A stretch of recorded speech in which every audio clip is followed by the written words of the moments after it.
Hello, welcome everyone to Glaucoma Research Foundation webinar.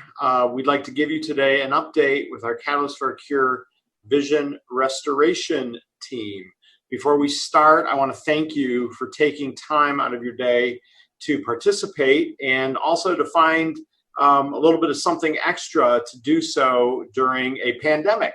I want to assure everyone that we are all hard at work still, working to restore vision in glaucoma patients, and it's very gratifying to see so many of you interested in receiving our update today.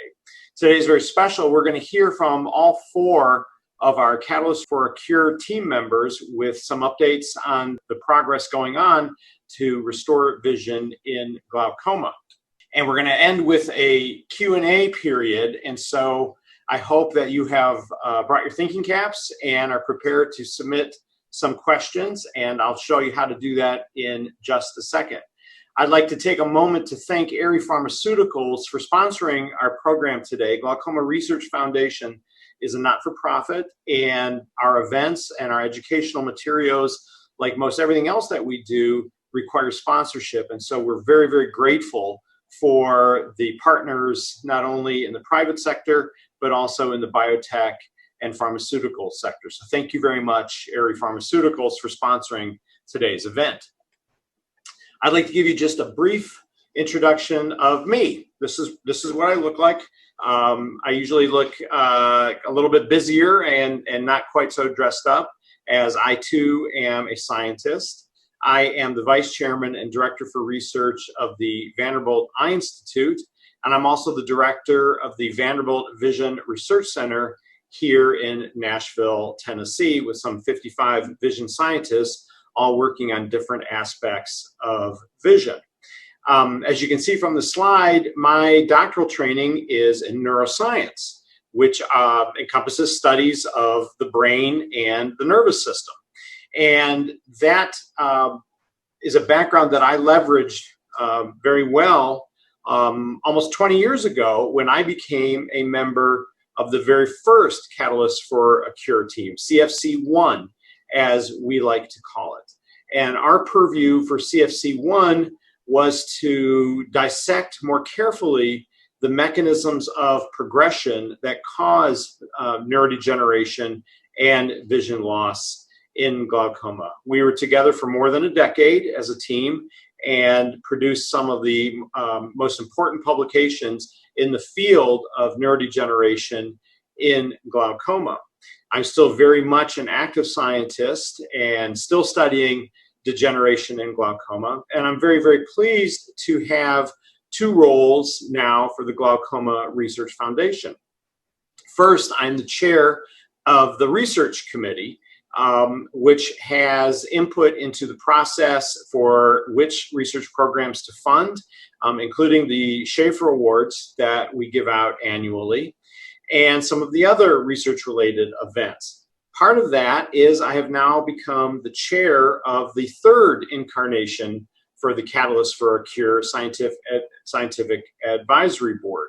And I'm joined by some stellar colleagues of mine who help oversee the results that are beginning to emerge of Catalyst for Cure, to give advice to the four scientists, which sometimes they actually take, which is also gratifying.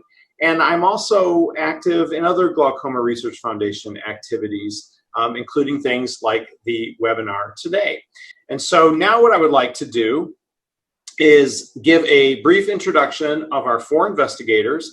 And as I introduce each, they will then take control of the slide presentation and give you a different aspect of the update. I want to emphasize that the Catalyst for a Cure is a consortium. It is designed as a model to produce more than the sum of its individual parts. And so with that in mind, the scientists are going to focus on where their research fits into the collaboration that is the Catalyst for a Cure. Like most academic sciences, they have a lot of irons in the fire and other projects going on. But today we're going to focus on the great efforts in each of their labs to contribute to this wonderful consortium. And so our first speaker is going to be Dr. Derek Wellsby from the University of California, San Diego. Derek is not only a scientist, but also a clinician with a specialty focus on glaucoma. So he brings a special viewpoint to the consortium. So Derek, why don't you start and give us your update, please? All right. Well, David, thank you very much. This is a photo of UC San Diego and the building that we are very fortunate to do our research in. This is the Altman Clinical Translational Research Institute building here in La Jolla. And I thought I would start off giving a brief background into what happens in glaucoma, because then it sets up what we need to do to fix the problem. And I give similar discussions with patients all the time. So what you're looking at right here is just a picture of a brain, and it's a cross section right through the head. And I'm enlarging the eye. And if you looked in the back of the eye, you would see the retina, which is just like the film in the camera. And then I'm showing now a single nerve cell that lines the retina. We call that a retinal ganglion cell. And it has a fiber that connects that point on the retina to some corresponding point in the brain. And that fiber travels via the optic nerve. And so what happens when you see light hits that spot on the retina, the information gets processed, sent back to the brain, and you have vision. And so if you were to look at the retina, I'm only showing you a picture of one retinal ganglion cell, but actually there's about 1 million per retina. And that's what they would look like. And that means if you looked at the optic nerve, you'd see about 1 million of those nerve fibers traveling through there. And we can't see all those retinal ganglion cells. When your doctor looks at your retina, this is what we see. And we can see the optic nerve, the point where all those retinal nerve fibers come together. So what happens in glaucoma? Well, in glaucoma, I'm showing you here a little cartoon. Same thing, we're looking at what a doctor might see in the back of your eye, now superimposed with 12 retinal ganglion cells. Now, what happens in glaucoma is there's an injury to the fibers of those retinal ganglion cells. In response to that injury, the nerve fiber degenerates. That was actually work that was done by the first CFC team that identified that. We then have death of the retinal ganglion cells, and the process continues as you lose more and more retinal ganglion cells, and the optic nerve looks more and more excavated. And in some patients, it continues until all retinal ganglion cells have been lost. So what does that mean for the patient? Well, showing here is a typical visual field test that many of our patients get. That black spot is normal. That's just the physiologic blind spot. And remember that the optics of the eye invert things. So now I'm just going to replay that animation to show how this impacts a glaucoma patient. So you have that same injury, you lose those same retinal nerve fiber cells, and then as you do that, you lose visual field because that point on the retina is no longer connected to the brain. And the process continues, more and more cells die, more of the retina becomes disconnected, and more vision is lost. Until for some patients, they've lost all the retinal ganglion cells, which means there's nothing to transmit information to the brain, and they go totally blind. And so our current options for these patients are really just the cane and the dog. We need a strategy to restore vision to those who've already lost it. So what my lab works on, along with the other 3 labs here in the CFC, is how can we replace those lost connections? So we need to get the cells back into the retina. We need to have them regenerate their connections. And importantly, with retinal ganglion cells, those cells that survive don't regenerate, and vice versa, those that try to regenerate don't survive. But we need both of those things. So that's one of the questions that my lab has worked on. So how we've tackled this is using human retinal ganglion cells. But of course, my patients wouldn't like it if I pulled out their retinal ganglion cells, so we need a source of retinal ganglion cells. And we get that from human stem cells. We take blood from glaucoma patients, turn that into stem cells, and then from that, turn that into retinal ganglion cells. So this is a picture of actually one of the patients at the Shiley Eye Institute. This is their peripheral blood. We then make stem cells out of that. Those stem cells can be genetically modified, turned into little retinal organoids that can grow in culture. And then from those little retinas in a dish, we can get retinal ganglion cells from that patient, and then we can study them. And so what we do is something called high throughput screening, where we put the various retinal ganglion cells in plates, we injure their nerve fiber, just like what happens in glaucoma, and then we wait. And most of these cells will die because that's what happens to an injured retinal ganglion cell. But what we've made sure we've done is we've gone through each set of cells in each well, and we've made some intervention. We've either used genetic techniques or we use chemicals, but we do something to perturb gene expression. And we ask the question, well, did anything that we do improve the survival of those cells? Because if there is something that improves the survival, we've either identified a useful drug target or potentially a useful drug that improves retinal ganglion cell survival. And so we do this. We have the high throughput robotics to be able to look through, tens of thousands of wells and interventions. And then we can take pictures of these cells, see those that survive, and we can say, hey, what did we add to that well that caused those cells to survive when the typical retinal ganglion cell didn't in all the other wells? And so we've identified drugs, we've identified gene targets, and this is actually some of the most recent work.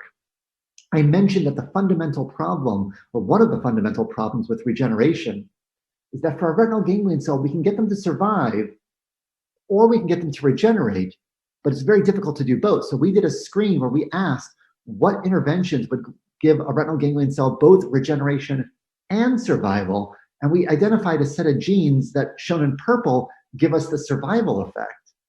And in red on the bottom, you're seeing the regeneration effect. So we're able to get both survival and regeneration. And that's something that we've been pretty excited about now leveraging for this collaboration.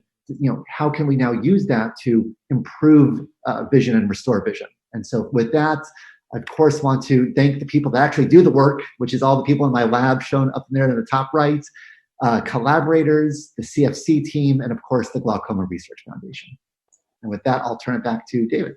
Thank you very much, Derek. We appreciate that. So now what I would like to do is introduce Anna La Torre, who is not only a fantastic scientist, but also a fantastic friend to everyone at Glaucoma Research Foundation and the collaborative team as well. And Anna has a little bit of a different approach to the consortium. Anna, why don't you take over and tell us about your research, please? Thank you. So first of all, I want to thank everybody for taking the time and joining us today. My lab is located in this beautiful campus in Davis, about an hour away from San Francisco. And I'm going to start by thanking all the people in my lab who are really putting lots of effort to push this project forward. So, okay, here we are. As Dr. Wellsby just mentioned, the long-term goal of this team, of these 4 labs, is to really be able to develop a therapy to restore vision. And what we are aiming for is to try to replace, in these very late stages of glaucoma where the cells are already lost, what can we do? Well, what we are trying to do is a cell therapy, which means that we want to introduce new cells into this disease eye. And as Derek already mentioned, there's a lot of challenges that we need to overcome for this to happen. The very first one is that we need a source of really good, suitable cells to do that. Then once we put the cells into the retina, they need to survive, and they need to extend these fibers, these axons, that not only need to grow, they need to contact the right parts of the brain and only the right parts of the brain. So there's a lot of challenges that we are trying to tackle. And the first one is the source of cells. And so my lab is working with stem cells as a source of donor cells for cell therapy. And stem cells have 2 really important properties that make them really, really good, suitable source of cells. The first one is that they are able to divide almost forever. So from some of these stem cells, we can make millions. And this is fairly easy in the lab. The other very interesting property of stem cells is that they have the potential to become any cell in the body. including, of course, the retina. And we learned a few years ago by the work of many different labs, the reagents and the chemicals that we need to add to the media to really direct stem cells into become the right types of cells, in this case, the retina. And so we know that slowly, in vitro, the cells become, we like to call them retinal organoids, but really what they are is little balls of cells that end up producing all the different cells in the retina, including the retinal ganglion cells. And they are beautifully organized in these layers, as a normal retina is. And we also learn how to separate the retinal ganglion cells, purify them from the rest of the retinal organoids. And the good news is that the cells that we can make in a dish are able to extend these very long, beautiful fibers. So we have a good source of cells. In the lab, and by means of this collaboration, what we've been doing is trying to make our own life a little easier by engineering these cells to express fluorescent proteins. These proteins have colors, either red or green. And what we are marking with these colors is the right types of cells that we are interested. For example, in this picture, we can see one of these lines that we engineered so that as soon as these stem cells become retinal cells, they turn up this red fluorescent protein and we can see them. And so this makes monitoring these cells, when are they produced, how many are we making, are they surviving, and many other parameters very, very easy for us to study. This is one example of one of these organoids. And as I said before, in this one particular line, red are the retinal cells. And so we can see which part of this organoid is really retinal. We know that these organoids also make other parts of the eye, for example, this beautiful pigment epithelia. And these cells here are the retinal ganglion cells that we are interested. The second challenge, at this point, we are happy to some extent because we can make the right cells to make this cell therapy a possibility. But they still need to be able to survive, to be healthy enough so we can transplant them. And then they need to extend the axons to the right centers of the brain. So to tackle the first next question, which is how can we get them to survive, we are really looking into the drugs that Derek Wellsby is finding in his lab that protect from glaucoma. And we are asking, can the same drugs that protect these cells from dying protect the stem cells that we generate in culture so when we can transplant them? When we transplant them, they survive better. And so far, we found some compounds that are really working. And not only the cells that we make are healthier, but they also seem to have longer and healthier axons, these fibers, which is really, really good news. And so the next step, and probably the most challenging one, but is very exciting for us, is that we are starting to try some transplants. And we are using cutting-edge life imaging technologies to really follow the cells that we transplant over time and ask what's happening with them. Are they surviving? How many of them are surviving? Are they extending axons? And what's happening over time in these eyes? So this is very new work. We are working on that, and I'm very excited. So now I'm going to turn to my colleagues, but before I want to thank all my collaborators, and especially the Glaucoma Research Foundation for all their support. Thank you so much, Anna. We appreciate that very much. So now I'd like to introduce our next colleague, Yang Hu, who's also a clinician scientist like Derek, and he's in the Department of Ophthalmology at Stanford University. Yang, why don't you take control and tell us a little bit about how you're contributing to the collaboration, please. Okay. Thank you, David. And we are really very fortunate to be in this CFC effort. And my lab is majorly focused on in vivo testing neuroprotection and axon regeneration strategies, and to develop gene therapy for the glaucoma treatment. And before I get into the detail, I want to show you that this is the lab that we are working on, and this is the address, which is off campus of Stanford, which is quite easy to access. and we have free parking, and everyone can visit us very easily, and we can collaborate with collaborators very conveniently. And the lab is day-to-day life looks like this. It's very busy, very crowded, but that's what we used to do. And my lab has two locations. One location is majorly bench work. Another location is majorly focused on animal work. That we have state-of-the-art imaging facilities within the animal facility, so we can using that, take advantage of that to look at the in vivo activity morphology of the retinal ganglion cell and the optic nerve in the mouse. And again, we are really grateful for the support from CFC, from Glaucoma Research Foundation. This is the individuals that in my lab is supported by this effort. And they are involved in the project that I'm going to talk about that related with this CFC research. So we think that we need to test anything we identify on the bench and then into in vivo animal models.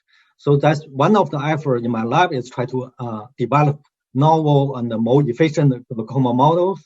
And one of the model we recently developed is that we got the idea from clinic that in patients, there's a secondary glaucoma caused by the silicone oil injection that when treatment for the retinal degeneration. And we testing this idea in the mouse eyes, which works essentially very well, and can induce IOP elevation very significantly, very stably. And another good thing about this model is that we can remove the silicone oil and then to lower down the IOP back into the normal very fastly. So that in this model is a reversible glaucoma ocular hypertension model.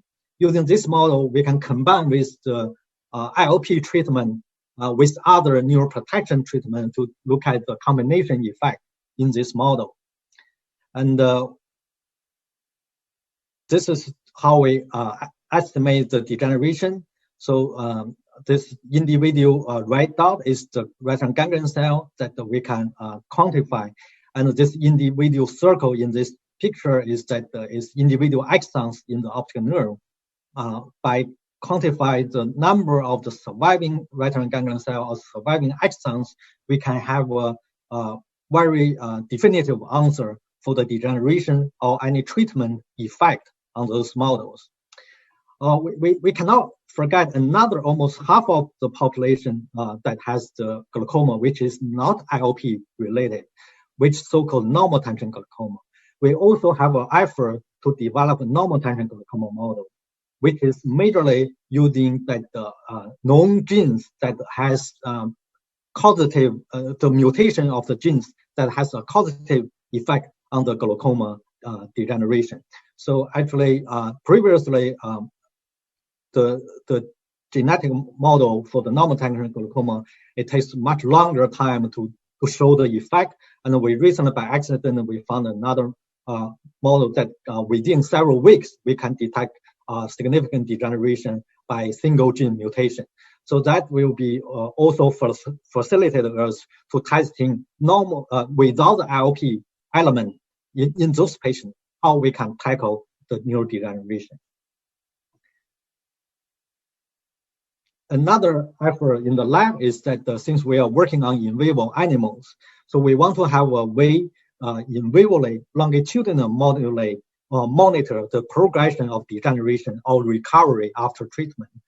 One way is using OCT. We can measure the ganglion cell complex, which is reflect the degeneration of healthy of the ganglion cell and their axons on the surface of the retina. This is actually has been used in eye clinic for human patients.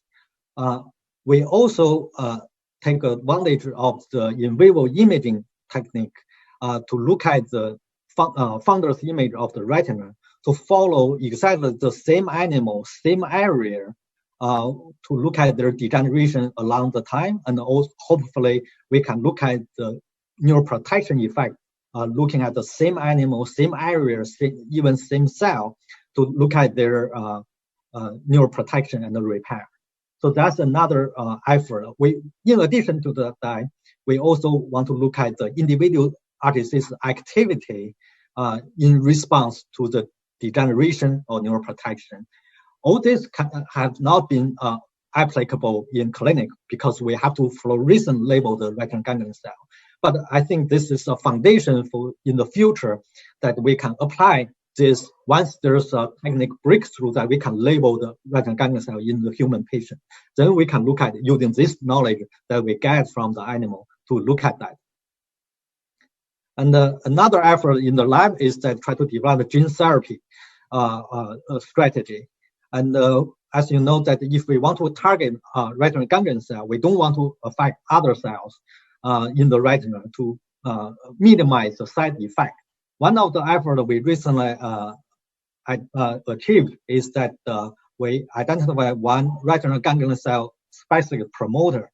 So we identified this mouse SNG promoter, which is much more potent and a specific drive genes expression in mouse retinal ganglion cell.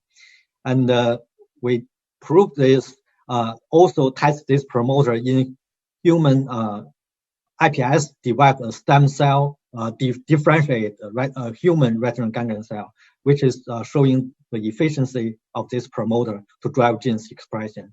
We also modify this promoter to drive Cas9 expression in the retinal ganglion cell in mouse in vivo, which can shows that the efficiency of CRISPR-Cas9 mediate the gene modulation in retina, in mouse retina in vivo. Lastly, that we want to combine all this effort that we have to achieve axon regeneration in addition to the neuroprotection.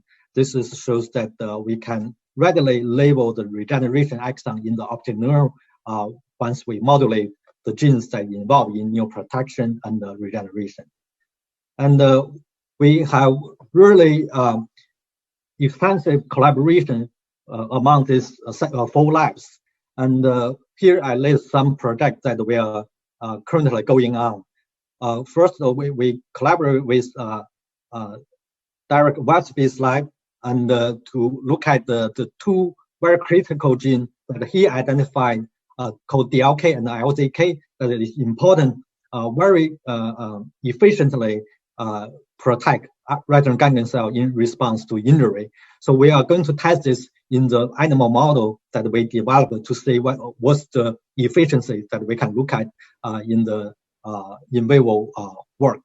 And in addition to that, we also want to combine the neuroprotection and the optimal regeneration genes together to see whether we can boosting the regeneration to achieve better neuroprotection.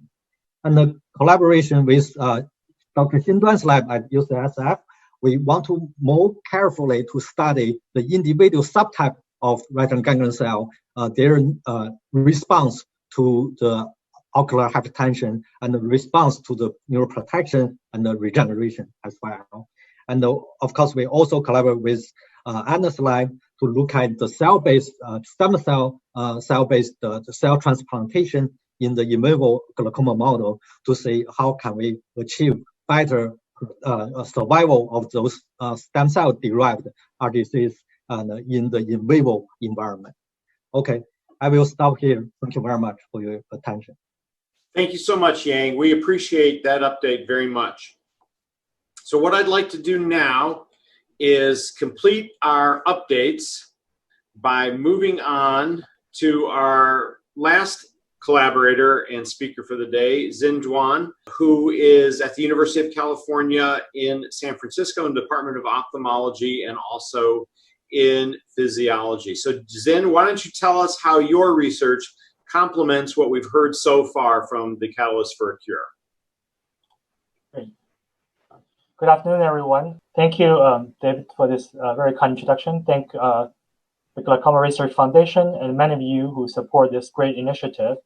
So I'm very honored to be part of this vision restoration initiative, Catalyst for Cure Team 3. So in the next 5 to 10 minutes, I'm just going to briefly cover what has been achieved as this great collaboration. And just very briefly about my laboratory at UCSF, and some of you have visited us in the past, and I'm looking forward to meet many of the new friends and through Glaucoma Research Foundation. So this is the lab, and then we're relatively junior as a team, and we're part of this department of ophthalmology. So in the summertime, the entire team and also the vision clinic will move to this beautiful new clinics at Mission Bay campus. And this will open, especially with the reopening of the university. We're looking forward to welcoming you, many of you, to visit us in the near future. Okay. So just to come back to emphasize the effort, we have started to build through the CFC1, CFC2 collaborations. There has been increasing effort on the cell survival and on the quality of the cells and improving the transplantation. And one of the ultimate goals for the Catalyst for Cure Team 3 is to really come with efficient methods to rewire our eye to the brain and to give us a functional vision. So through this collaboration at my junior team, we have explored several things in collaboration with the other CFC3 teams. So one is to understand how our different type of retinal neurons are really responding to the disease and injuries. And this is through a collaboration with Yan and Anna's group, where we try to use genetics approach and molecular approach to understand how individual cells are different in response to injuries and disease. And the second is really to come with really innovative approach to understand what our individual neurons and cells are responding in terms of utilizing such intrinsic responses to drive the regeneration and reforming of the function. And last but not least, through this extensive collaboration, we have established new functional approaches based on electronic signals and imaging capacities to understand how our retinal neurons are remaking the synapses to the brain recipient areas. In other words, how does our eye inform our brain in terms of the functional vision? Okay, so as our team member have introduced to you, we focus on this very interesting population of cells that's called retinal ganglion cells that send very long axons from the retina to the brain. What we haven't told you so far is really, even though it's a very small piece of the tissue sitting back on the back of our eyes, they come in many, many flavors. In the mouse and in the human, it comes in 10 or 20 flavors. And essentially, it tells us different flavors of the color, of color adaptation, and direction, and motion, and so on. So when we explore this diversity, we understand they are very different. So we want to understand who are the neurons that really selectively responding to the different functional vision. In this effort, we have generated transgenic lines, and that is first established in the mouse system. And much of the work was established when I was a postdoctoral fellow with Josh Sands in collaboration with Dr. Zhigang He, who is also a board member of Glaucoma Research Foundation. So using such genetic and imaging approach, we try to understand how different cells respond to the injuries and diseases. And through such effort, we were able to make a very interesting finding that only 5 to 10% of cells respond to the stimulation very efficiently. And this is really through the very careful examination. In collaboration with the CFC3 team, we started to expand this discovery in the mouse system and onto non-human primates, and hopefully to make the link to the human patients. So when we established the work, we focus on multiple factors, as you can imagine, in terms of the extrinsic stimulation, in terms of the increasing pressures, but more importantly, we focus on the intrinsic factors that is endogenous to the neurons that respond to the injuries and diseases. So when we really opened up these things and in collaboration with Anna and Yang, and we started to explore what are the different intrinsic factors. And just to give you one example, again, this is a very beautiful example where the intrinsic cues, such a very interesting molecule we find through this collaboration and discovery that they can be utilized as the intrinsic factors through this transcriptomic approach, where we can assign the intrinsic cues to one population of cells.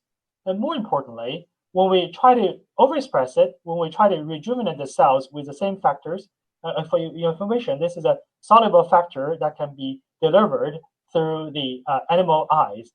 And when we drive this in, we can show robust axonal axonal regrowth from the retina to the brain. And this is really open up the possibility where we can use intrinsic factors to stimulate the growth. And in collaboration with the CFC3 teams, we're trying to understand what are the mechanisms underlying such factors. This is the work through a collaboration of a resident, Victoria, and a postdoctoral fellow, Kenichi, in the lab, where we try to utilize this in collaboration with Derek's teams and Yang's team to understand what are the mechanisms underlying this progress, and what are their responses to glaucoma, and how can we really understand the upstream, downstream signaling in terms of applying it to the in vivo setting. Okay, so hopefully in the next chapter, in the near future, when we come back again, I can tell you a lot more about the findings through this great collaboration of CFC3. So with all that, I would like to, again, thank the Glaucoma Research Foundation, thank many of you for your amazing contribution and support to this great initiative, and my team members for all your help and great collaboration. Thanks again. Okay, thank you all very, very much for those updates. It's gratifying to see the amazing progress that our Catalyst for a Cure team is making in really bridging some of the major gaps between loss of vision and restoring vision. We've got a number of questions from our attendees today, a lot of interest in clinical trials. And so what I would like to do is parcel the questions so that everyone has an opportunity to handle at least one question. We may not get to all of them, and I may paraphrase certain questions because there are some that overlap into a particular subject area. So first, let's get the elephant in the room addressed, COVID-19. So Derek Wellsby, are there telltale signs of changes in the eye due to COVID-19? Now, before you answer, we don't want to spend a lot of time on COVID today. We want to spend most of our time on glaucoma. So Derek, go ahead and give us a brief answer. Brief answer is yes. I mean, certainly patients with COVID-19 can develop a conjunctivitis or a red eye, but the reality is that's probably the least of their issues. Also, we don't know the frequency by which it happens. And the most important question that we still don't know the answer is how contagious is it? Is this a way that people spread COVID, or is it just an incidental finding? So I think the answer is we don't know yet. And certainly the National Eye Institute has an interest in finding out the answers to those kinds of questions. Is that right, Eric? Correct. Good. Okay. Next COVID-19 question. We've mentioned that we're all doing our best to maintain science as things are a little bit difficult these days. So Anna, is it really business as usual? And what is it that you're doing to address some of the constraints in your lab due to the shutdown? So it is not business as usual. We have a shelter-in-place mandate, but we are allowed to maintain minimal operations in the lab, which means that what we are doing is people can go to the lab, but always keeping the safe social distancing. So we establish a shift system, so not too many people are in the lab at the same time. They have PPE, they have masks, they have gloves, they can protect themselves. And we are still keeping, of course, the animals and ourselves, because those take months to grow. And we're trying to do our best to still keep things ongoing. At the same time, we have lots and lots of Zoom meetings where we read papers, discuss ideas. We have multiple of these lab meetings every week to still keep the productivity, even if it's more intellectual at this point. Okay, great. Thank you for that. Yeah, it's hard. Xin, I know that you've been sleeping in your lab. Is that correct? So in that case, it's business as usual for you. I wish. Yang, you talked about different forms of glaucoma, and we've got a couple of questions about that. The goal to restore vision using regenerative therapies that you all have discussed today. Yang, do you anticipate that the potential or experimental therapies that we come up with will apply to whether a patient has lost vision due to primary open-angle glaucoma versus lost vision through normal tension glaucoma? I think what we are trying to study, it doesn't really matter what's the etiology of the degeneration.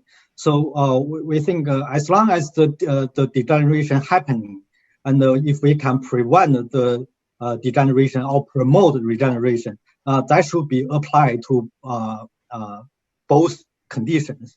Although the tiny difference molecular mechanism induce the upstream of this degeneration machinery may be different by different way of injury, or either physical injury or LP elevation, or there's some genes degeneration. But down to the common pathway that really initiate the degeneration, we believe that it may have the same common pathways. If we can identify those pathways, that will benefit for all kinds of different patients. Yeah. Great. Thank you very, very much for that information. Then when we are performing our experiments in the laboratory, we use tools such as reporters, and you can stick a molecule into a stem cell and you can make it glow. Xin, one of the questions has to do with how will we know we're successful in a human patient? Are we going to be able to use reporter stem cells, or are we going to have to create new tools? Yeah, thanks for that great question. So to rephrase a little bit, so basically, how can we translate our findings from the mouse or lower species onto primates, including monkeys and ourselves? So the short answer is yes, we are making that progress, and it's certainly thanks to great technology innovation through the great community. So we are at the right time to do this for the following reason: that we use reporters such as the fluorescent proteins or transgenic tags to make such finding in the mouse or other species. Once the findings are there, the molecular underpinning, meaning the molecules or the drugs that we discovered, can be parallelly expressed and examined in higher species. So molecules such as osteopontin or other factors such as the growth factors we have discussed are very evolutionarily conserved and have great implications in higher species. And thanks to the technology innovation on top of all of these molecules is the fact that, for example, now by taking the information from the mouse, by looking at the cell type of information such as introduced, and when we look into the mirror image in the higher species, we now have principles and clues to understand which cells are the one we can intervene and make the next targets to be available. I think that's just really the right time to do this from lower species onto primates and humans. Thanks for that great question. Great answer. That's a great answer. And Xin, you alluded to milestones. Having been a part of the Catalyst for a Cure now for almost 20 years, I understand the importance very well of setting milestones. Anna, our attendees today are very interested in understanding how do we monitor progress that we've made, and what kind of a timeline do you foresee before moving something into the clinic? That's a great question. So like anything else in science, it's hard to really predict, but the timeline is to first do these studies in mice. We want to be able to transplant cells in mice because this allows us to do many, many experiments and to really follow what's happening to the cells in this species first. And once we found the right conditions, the right molecules that promote survival, and we need to look into how these axons, these fibers from the ganglion cells are growing, then at that point, which I think is going to be in maybe 3 to 4 years, then we'll be able, hopefully, to move forward and to look at the next stage of translating our research into a clinical therapy, really. That's great. And Derek, would you like to add to that answer? Yeah, I think one thing that's important to consider is that this is not a linear path forward. And so the ultimate goal, of course, is to restore vision to those who have lost all vision, but there are multiple shorter term milestones. For instance, preserving the retinal ganglion cells that you have and enhancing their function. And just so people know, there are clinical trials around that now. So we're not talking about the distant future here for all of this. Good. That's awesome. That's awesome. And so, Derek, do you anticipate that a patient in a clinical trial now for, let's say, an experimental therapy, maybe a neuroprotective therapy, would be eligible a few years down the road for a Catalyst for a Cure trial? I mean, I guess the devil's in the detail. It has to do with the stage of disease of the patient matched up with the risks and benefits of the intervention. So you can imagine if the intervention ultimately ends up being an eye drop, then lots of people are going to be eligible. If the intervention requires surgery, we're going to need to restrict that to those with the most severe disease. And so right now, we can't forecast what that balance is going to look like. Great. For the hypothetical trial. But we're hopeful. Correct. Absolutely. We're going to get back to that point in just a few minutes in the end. Thank you very much, Derek. Yang, a question for you.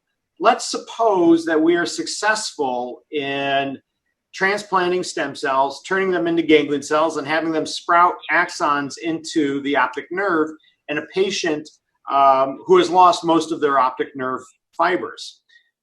Do you foresee that those axons are going to find their targets naturally in the brain and form the right connections in the brain? Or do you believe that we're going to need a Catalyst for a Cure Part 4 in order to demonstrate that the circuitry in the brain is forming in a way that is going to preserve or restore vision? That's a great question. That's also the question that on everyone's mind in this CFC3. And we know that from publication, we know there are some lab can achieve the regeneration of the axon grow long enough into the brain. And there are some form of vision recovery from that, so which is very encouraging. But in our own hands, we haven't been able to achieve that long range of axon regeneration yet. And that's why we need to really study that, especially in animal model. I cannot predict because during development, there's a totally different environment to allow the axon during development to reach to their central target.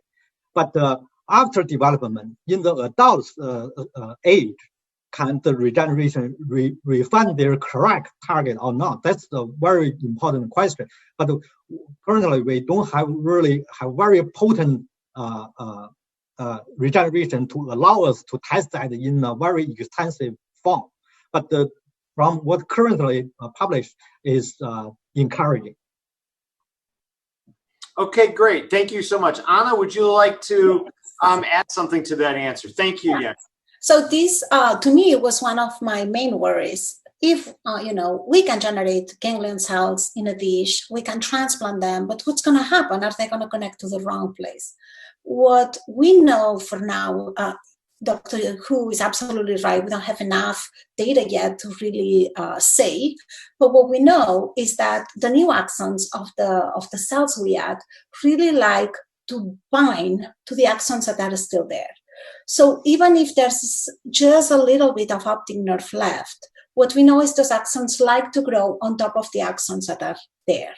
And so just because of this property, I'm a little hopeful that they'll be able to make it to the right parts of the brain because they're growing on the nerve that's still there.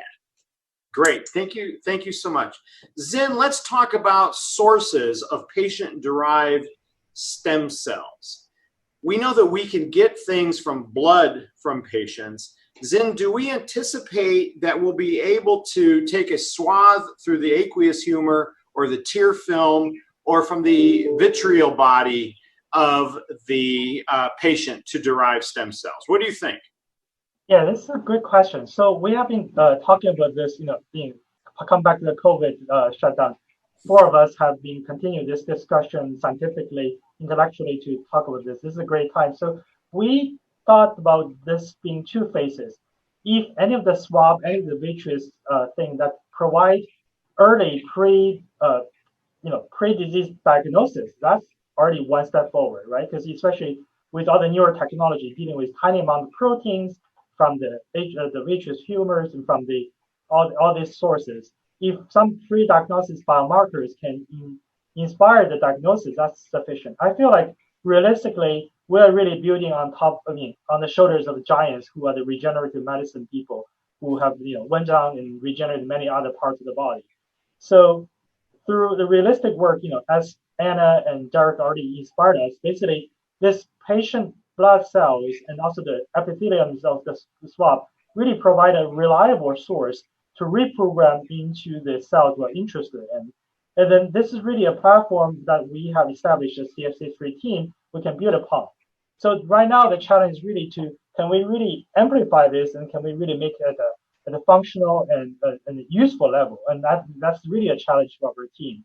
And we are at the right time. It's a challenge of scaling up. Exactly, yes. To get sufficient numbers of donor cells from a patient. That's exactly right. Right, and that's one of the challenges that we face. Mm-hmm. Luckily, retina is very achievable. It's small enough for a lot of these established protocols to further improve and really to bring to the next level, compared with another chunk of the brain. Think that way. Great, thank you very much. We've got one more question that I'm going to save for last. I think what we've heard so far indicates that the Catalyst for Cure is making tremendous strides forward in programming cells to become retinal ganglion cells and in transplanting those cells into experimental models ranging from retina in a dish to monkey work as well. And these are very, very, very important. But it's going to take time. Catalyst for Cure has been going on for nearly 20 years now. We've made incredible advances that I think have captured the imagination not only of the public, like our attendees today, but also of our fellow scientists. But these things take time. Derek Wellsby, right now, if a patient comes in and is losing vision, is there a clinical trial or evidence for a vitamin supplement or dietary supplement that is proven in human patients to help them slow progression? I get this question a lot, and there's not an easy answer, but I'll tell you, supplements, there are several that I think are very encouraging. I'm not going to name names because to name a name, I would have to talk about the evidence for and against, and I'll just tell you there are no randomized clinical trials that clearly show any supplement makes a difference. So it's something that might happen in the future. The best evidence actually, and again, it's not randomized controlled clinical trials, but there's decent evidence around this, has to do with green leafy vegetables and exercise that gets your heart rate up. So, eat healthy and exercise, and those things actually might make a difference for glaucoma progression. Supplements, I would say, we'll see. There are some very promising concepts, and we'll see if it pans out. So it certainly can't hurt for all of us to get more exercise, to maintain a healthy diet with lots of antioxidants and green leafy vegetables and things like that. And certainly the better our overall health is, we anticipate that will improve how patients respond to treatments both today and also the experimental treatments that Catalyst for a Cure will be generating in the years to come. Okay, great. Thank you so much for that, Derek. And thank you to our panelists as well. And what I would like to do now is to remind everyone that Glaucoma Research Foundation is open for business. And what you see on your screen are the wonderful, amazing staff members of Glaucoma Research Foundation based in San Francisco. They are very, very much like our scientists. The work doesn't stop. They are always available for your questions. The website is a fantastic resource. They are a wonderful group of people serving not only the research mission, but also patient outreach and education. Thank you all so very much for participating today. We hope to see you again in person, hopefully in the not too distant future. Meanwhile, please stay healthy and keep the faith. Thank you all very much. Thank you. Thank you.